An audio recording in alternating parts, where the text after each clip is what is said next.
Assalamualaikum warahmatullahi wabarakatuh. Jumpa lagi di YouTube channel aku, Ria Rusadi Channel.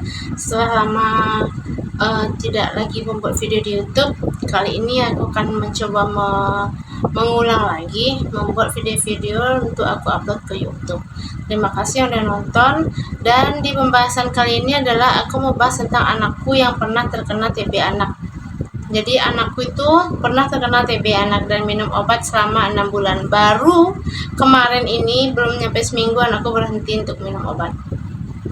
Awalnya seperti apa dan bagaimana bisa aku jelasin di sini semuanya. Tunggu, betul-betul kameranya dulu. Ini jilbabnya goyang-goyang karena ada kipas di sana. Terus awalnya itu anakku dia batuk, sering demam, sering batuk, bolak-balik puskesmas. Jadi vaskes pertama aku itu adalah di puskesmas. Nah, di puskesmas ini kan ada plus minusnya ya. Minusnya yaitu jam pelayanannya itu sebentar gitu, nggak sampai malam pelayanannya. Sementara kalau di klinik kan ada sampai malam. Akhirnya aku pindah ke klinik. Nah, sepanjang di puskesmas, anakku bolak-balik puskesmas, demam, batuk, keluhan yang sama, tapi belum ada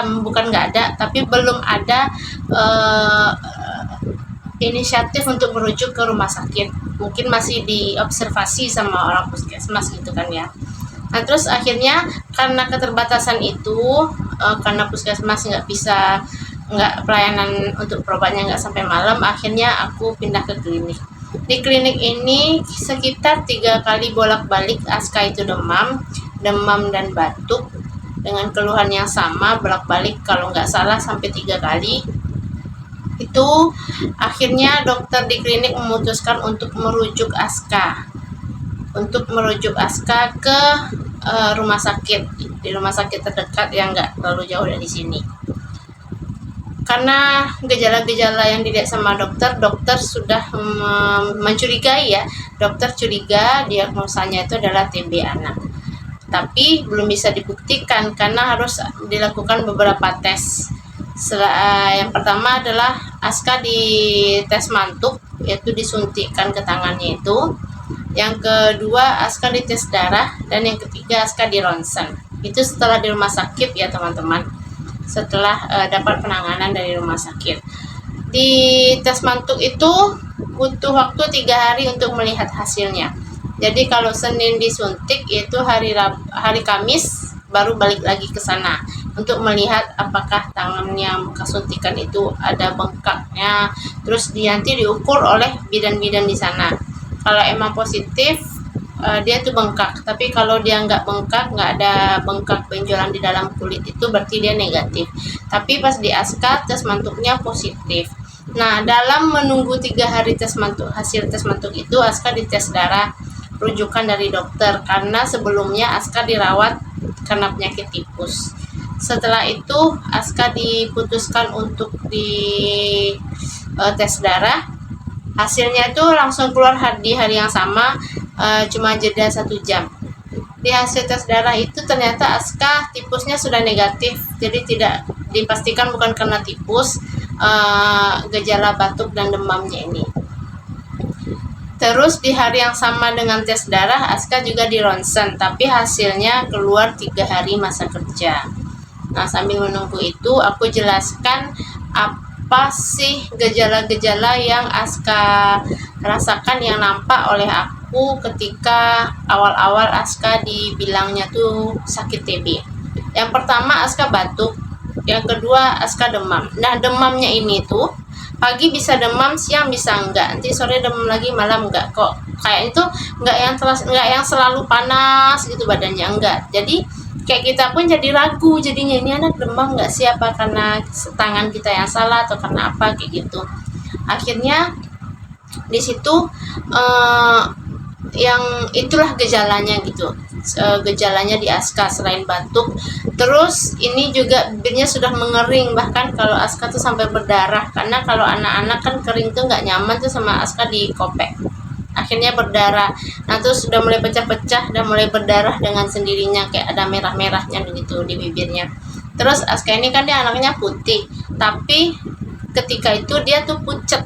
Jadi putihnya tuh bukan putih yang seger, kulit seger sehat itu enggak, tapi putih yang pucat. Akhirnya disitulah dokter menyarankan untuk dirujuk ke rumah sakit. Terus dia juga bolak-balik kan, batuknya minum obat sembuh, nanti sakit lagi, demam lagi, minum obat lagi, sembuh lagi, batuk lagi, kayak gitu-gitu dong. Jadi selalu seperti itu, karena seperti itulah akhirnya dirujuk. Setelah 3 hari menunggu hasil tes mantuk dan juga hasil ronsen, Aska ternyata dinyatakan positif TB anak. Itu karena belum ada pengalaman selama ini mengenai TB, itu kayak ada rasa khawatir yang berlebihan di aku sebagai ibu. Jadi kayak kan TB anak itu yang di Aska ini menyerang paru ya. Jadi kayak ada kekhawatiran yang berlebihan gitu loh. Gimana sih kalau anak kita tuh dibilang sakit sama dokter, kan sedih gitu. Terus overthinking, biasalah emak-emak. Nah, aku tuh overthinking, mikirnya tuh udah kayak waduh bakal sesak, bakal ini, bakal apa segala macam. Tapi ternyata tidak semenakutkan itu, asalkan kita mau terus mengikuti petunjuk-petunjuk dokter, asalkan kita mau mengikuti apa yang dokter sarankan untuk anak kita gitu loh. Setelah itu, setelah lewat masa itu, aku sampai nangis-nangis karena memang nggak paham sama penyakit ini, sama TB anak ini. Tapi dokter bilang, di kontrol berikutnya aku bilang, aku khawatir banget dokter, saya sangat takut mengenai apa yang terjadi sama anak saya sangat takut dokter, itu bagaimana sebenarnya penyakitnya. Dokter jelaskanlah di situ, TB anak ini memang banyak diderita oleh anak-anak di Indonesia, tapi Bunda jangan takut, dokter memberikan pengarahan supaya tidak takut, karena TB anak bisa, insya Allah bisa disembuhkan asal mau mengikuti prosedur dan petunjuk yang dokter sarankan. Akhirnya di situ aku tidak lagi merasa cemas yang berlebihan, jadi aku cuma ngikutin apa yang jadi petunjuk dokter dan minum obat setiap harinya. Jangan ada yang skip, jangan sampai 1 hari itu nggak minum obat. Pokoknya setiap hari itu harus minum obat. Akhirnya disitulah mulai tenang, mulai paham, mulai bisa kayak optimis gitu. Oke, ini bukan penyakit, ini penyakit yang bisa disembuhkan kok gitu. Nggak perlu cemas berlebihan untuk kondisi anak gitu loh. Nah, disitulah Aska mulai minum obat selama Aska minum obat selama 6 bulan itu setiap hari. Dan untuk jadwal minum obat setiap harinya itu, jadi kan Aska sekolah, dia sudah TK. Bangun secara aku kan juga ngajar TK. Nah, bangun itu jam 5, aku bangunin Aska langsung, aku minumin obat. Jadi aturan minum obatnya itu adalah 1 jam sebelum makan, dan kalau anak sudah makan lebih dulu itu 2 jam sesudah makan baru diberikan obat. Kalau sebelum makan itu 1 jam sebelum makan, atau 2 jam sesudah makan diminumkan obat. Nah, karena Aska mau berangkat sekolah, jadi Aska tuh minum obat jam 5, dan jam 6-nya baru Aska boleh minum atau makan. Kayak gitu. Itu setiap hari dilakukan selama 6 bulan. Jadi aku nggak pernah skip, aku nggak pernah bolong. Aku lakukan itu karena demi kesehatan anak gitu ya. Dan Aska pun alhamdulillahnya nggak rewel, karena kebanyakan anak juga pasti rewel. Masa ia minum obat setiap hari, dibangunkan setiap pagi, nggak ada libur. Walaupun Aska libur sekolah, yang minum obat tetap. Jadi aku nggak kasih libur, karena emang nggak boleh libur minum obatnya. Terus cuman ada juga sebagian anak yang akhirnya rewel ya, wajar sih kalau anak rewel, tapi sebagai orang tua jangan putus asa. Kita tahu di mana titik ngebujuk anak kita untuk bertahan minum obat. Kita sebagai orang tua, sebagai ibu pasti tahu itu gimana cara ngebujuk dia untuk tetap minum obat kayak gitu kan. Jadi aku sarankan jangan kalau anak nangis ya dibujuk lah dulu gitu. Mungkin kalau biasanya jam 5 minum obat, ini karena membujuk dia jadi setengah jam lebih lama itu nggak masalah, yang penting minum obat. Kalau setengah jam dia minum obat, jam setengah 6 dia minum obat, jam setengah 7 baru dia boleh konsumsi minum atau roti kayak gitulah.